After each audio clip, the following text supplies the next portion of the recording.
നമസ്കാരം. കേരളത്തിലെ ഏറ്റവും വലിപ്പമുള്ള ഭദ്രകാളി പ്രതിഷ്ഠയുള്ള ക്ഷേത്രം. മാംഗല്യസിദ്ധിക്കും ദുരിതമോചനത്തിനും ഭക്തർ ആശ്രയിക്കുന്ന പ്രസിദ്ധമായ ക്ഷേത്രം.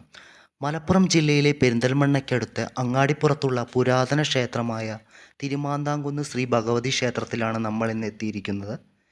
കേരളത്തിലെ ഭദ്രകാളി ക്ഷേത്രങ്ങളിൽ പ്രാധാന്യമുള്ള 3 ഭദ്രകാളി ക്ഷേത്രങ്ങളിലൊന്നാണ് തിരുമാന്താംകുന്ന് ശ്രീ ഭഗവതി ക്ഷേത്രം.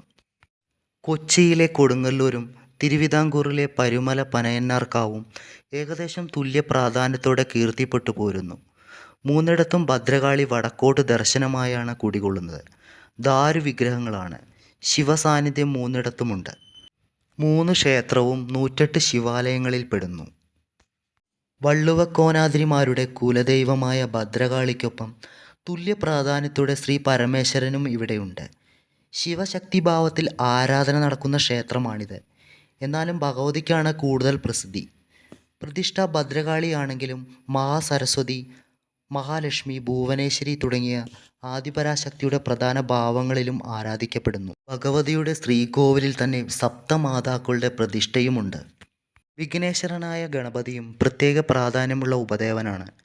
ഇവിടെ നടക്കുന്ന പ്രസിദ്ധമായ മാംഗല്യപൂജ നടക്കുന്നത് ഗണപതിയുടെ സന്നിധിയിലാണ്. ഒരു ചെറിയ കുന്നിൻ മുകളിലാണ് ക്ഷേത്രം സ്ഥിതി ചെയ്യുന്നത്. ക്ഷേത്രത്തിന് 4 വശവും കവാടങ്ങളുമുണ്ട്. വടക്കേ നടയിൽ ഇറക്കത്തിൽ കടലുണ്ടിപ്പുഴയുടെ പോഷക നദി കടന്നു പോകുന്നുമുണ്ട്. ഇവിടെയാണ് ഉത്സവകാലത്ത് ഭഗവതിയുടെ ആറാട്ട് നടക്കുന്നത്.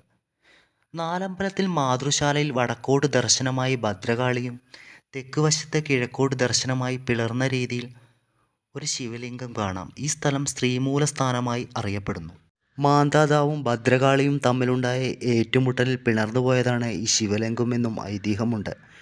ക്ഷേത്രത്തിൽ 2 വശത്തും കൊടിമരങ്ങളുണ്ട്. ആൽത്തറയിൽ ഗണപതിയും നാഗങ്ങളും ഉപപ്രതിഷ്ഠകളാണ്.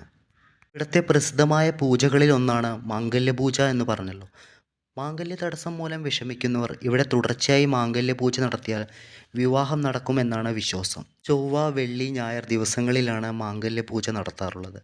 സ്ത്രീ പുരുഷ ഭേദമന്യേ ജാതി മത ഭേദമന്യേ ആർക്കും ഈ പൂജ നടത്താം. ഇത്തരത്തിൽ വർഷത്തിൽ 3 പൂജയാണ് നടത്തേണ്ടത്. തുലാമാസത്തിലെ 38 വെള്ളിയാഴ്ച മാംഗല്യപൂജ വളരെ പ്രസിദ്ധമാണ്.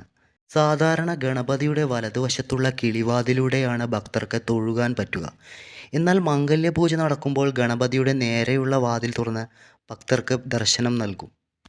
വിഘ്നേശ്വരൻ എല്ലാ തടസ്സങ്ങളും മാറ്റിത്തരുമെന്നാണ് വിശ്വാസം. ക്ഷിപ്രസാദിയും മംഗളദായകനുമായ ഉണ്ണി ഗണപതിയുടെ മുന്നിൽ നടക്കുന്ന മാംഗല്യപൂജ 2 എണ്ണം ആകുമ്പോഴേക്കും വിവാഹം നടക്കുമെന്നാണ് വിശ്വാസം. സൂര്യവംശത്തിലെ രാജാവായിരുന്ന മാന്ധാതാവ് തൻ്റെ രാജ്യം ഉപേക്ഷിച്ച് സന്യാസം സ്വീകരിച്ച് ഭാരതം മുഴുവൻ സഞ്ചരിച്ചു. അങ്ങാടിപ്പുറത്ത് എത്തിച്ചേരുകയും ചെയ്തു. ഇവിടുത്തെ വശ്യസൗന്ദര്യവും ശാന്തതയും കണ്ട് അദ്ദേഹം ഇവിടെ ശിവനെ തപസ്സനുഷ്ഠിച്ചു. തപസ്സിൽ സംപ്രീതനായ ശിവൻ ഏതു ആഗ്രഹവും ചോദിക്കുവാൻ ആവശ്യപ്പെട്ടു. ഏറ്റവും വലിയതും മനോഹരവുമായ ശിവലിംഗമാണ് തനിക്ക് വേണ്ടതെന്ന് മാന്ധാതാവ് മറുപടി നൽകി. എന്നാൽ ലോകത്തിലെ ഏറ്റവും വലിയ മനോഹരവുമായ ശിവലിംഗം ശ്രീ പാർവതിയുടെ കയ്യിലാണെന്നറിയാവുന്ന ശിവൻ ധർമ്മസങ്കടത്തിലാകുകയും ശിവനെ ഭർത്താവായി ലഭിക്കുവാൻ പാർവതി ആരാധിച്ചിരുന്ന ശിവലിംഗം പാർവതി അറിയാതെ മാന്ധാതാവിനെ സമ്മാനിക്കുകയും ചെയ്തു.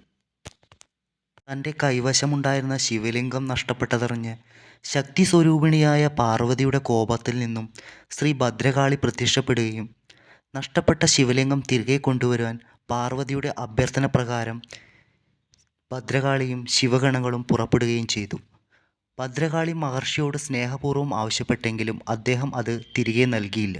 അതോടെ ശിവഗണങ്ങൾ മഹർഷിയുടെ ആശ്രമം ആക്രമിക്കുകയും ശിവലിംഗം എടുത്തുകൊണ്ടുപോകാൻ ശ്രമിക്കുകയും ചെയ്തു. പിന്നീട് മഹർഷിയുടെ ശിഷ്യന്മാരും വെറുതെ ഇരുന്നില്ല. അവർ അവിടെയുള്ള കാട്ടുപഴങ്ങൾ പെറുക്കിയെറിയുകയും അങ്ങനെ ഓരോ കാട്ടുപഴങ്ങളും ഓരോ ശിവലിംഗങ്ങളായി ശിവഗണങ്ങളുടെ മുകളിൽ വീഴുകയും ചെയ്തതോടുകൂടി ശിവഗണങ്ങൾ തിരിഞ്ഞോടുകയും തുടർന്ന് ഉഗ്രരൂപിണിയായ ഭദ്രകാളി ശിവലിംഗം എടുത്തുകൊണ്ടുപോകുവാൻ നോക്കുകയും മഹർഷിയും ശിവലിംഗം കൊടുക്കാതെ ഇറുക്കിപ്പിടിക്കുകയും അത് 2ആയി പിളരുകയും ചെയ്തു. മഹർഷിയുടെ ഭക്തിയിൽ സംപ്രീതരായ മഹാവിഷ്ണുവും ബ്രഹ്മാവും ശിവപാർവതിമാരും പ്രത്യക്ഷപ്പെട്ട് അദ്ദേഹത്തെ അനുഗ്രഹിക്കുകയും ചെയ്തു.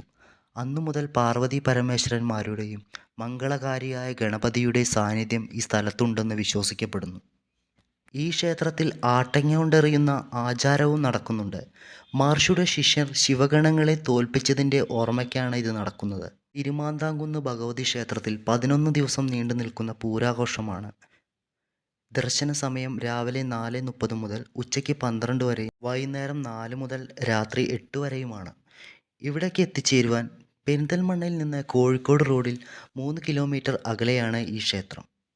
ഇവിടുത്തെ വിശേഷങ്ങളും ഐതിഹ്യങ്ങളും അറിഞ്ഞ് എല്ലാവരും ഇവിടെ വരിക. വീഡിയോ നിങ്ങളുടെ പ്രിയപ്പെട്ടവർക്ക് എല്ലാവർക്കും ഷെയർ ചെയ്യുക. അതിനോടൊപ്പം തന്നെ നിങ്ങൾ ചാനൽ സബ്സ്ക്രൈബും കൂടി ഒന്ന് ചെയ്തു വയ്ക്കുക.